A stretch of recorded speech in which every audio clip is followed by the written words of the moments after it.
سورہ طلاق کا بنیادی پیغام یہ ہے کہ خاندانی زندگی میں اللہ کے احکام کی پابندی، تقوی، صبر اور نظم و ضبط ضروری ہے۔ جو لوگ اللہ سے ڈریں، اللہ ان کے لیے نکلنے کا راستہ، رزق، آسانی اور مدد پیدا کرتا ہے۔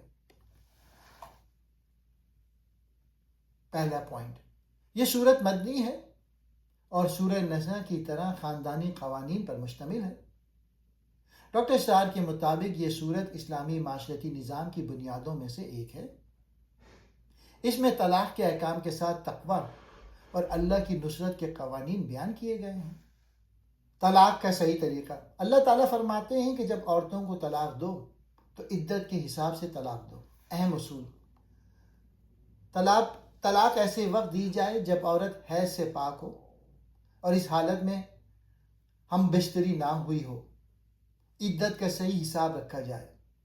بیوی کو عدت کے دوران گھر سے نہ نکالا جائے۔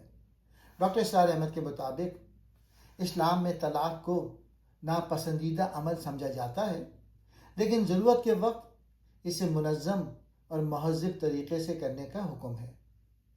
اس نظام کا مقصد خاندان کو ٹوٹنے سے بچانا ہے۔ دوسرا پوائنٹ، عدت کے دوران رہائش اور حقوق۔ قرآن حکم دیتا ہے کہ عورتوں کو ان کے گھروں سے نہ نکالو، نہ ہی وہ خود نکلیں۔ عدت کے دوران عورت شوہر کے گھر میں ہی رہے، اس دوران صلح کی امید باقی رہتی ہے۔ ڈاکٹر اسرار احمد کی وضاحت، عدت کا مقصد صرف انتظار نہیں بلکہ رشتہ بچانے کا آخری موقع بھی ہے۔ تیسرا پوائنٹ، تقوی اور اللہ پر بھروسہ۔ تقوی سورت میں بار بار تقوی پر زور دیا گیا ہے۔ قرآن فرماتا ہے جو اللہ سے ڈرتا ہے اللہ اس کے لیے نکلنے کا راستہ پیدا کر دیتا ہے اور اللہ اسے وہاں سے رزق دیتا ہے جہاں سے اسے گمان بھی نہیں ہوتا۔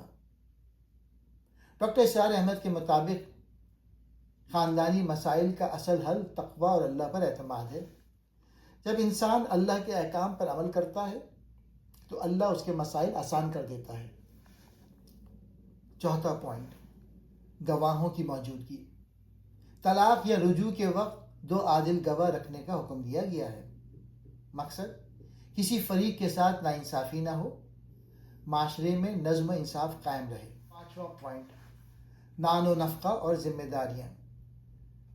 قرآن مرد کو حکم دیتا ہے کہ عورتوں کو ان کی حیثیت کے مطابق خرچ دو۔ تنگ دستی میں اپنی استطاعت کے مطابق خرچ کرو۔ خاص طور پہ اگر عورت حاملہ ہو تو اس کے خرچ کی ذمہ داری مرد پہ ہے۔ ڈاکٹر اسرار احمد کی وضاحت، اسلام عورت کے معاشی تحفظ کو یقینی بناتا ہے، مرد کو ذمہ داری کا احساس دلایا گیا ہے۔ چھٹا پوائنٹ، بچے کی پرورش اور دودھ پلانے کا معاملہ۔ اگر طلاق کے بعد عورت بچے کو دودھ پلائے تو اسے مناسب اجرت دی جائے، معاملات باہمی مشورے سے طے ہوں۔ یہ عدل اور حسن سلوک کی تعلیم ہے۔ ساتواں پوائنٹ، پچھلی قوموں کی مثال۔ سورت کے آخر میں بتایا گیا ہے کہ بہت سی قوموں نے اللہ کے احکام سے بغاوت کی تو انہیں سخت عذاب ملا۔ ڈاکٹر اسرار احمد کے مطابق اللہ کے قوانین کو نظر انداز کرنے والی قومیں تباہ ہو جاتی ہیں۔ مسلمانوں کو چاہیے کہ وہ اپنی اجتماعی اور خاندانی زندگی اللہ کے قانون کے مطابق چلائیں۔ آٹھواں پوائنٹ، آخرت کی یاد دہانی۔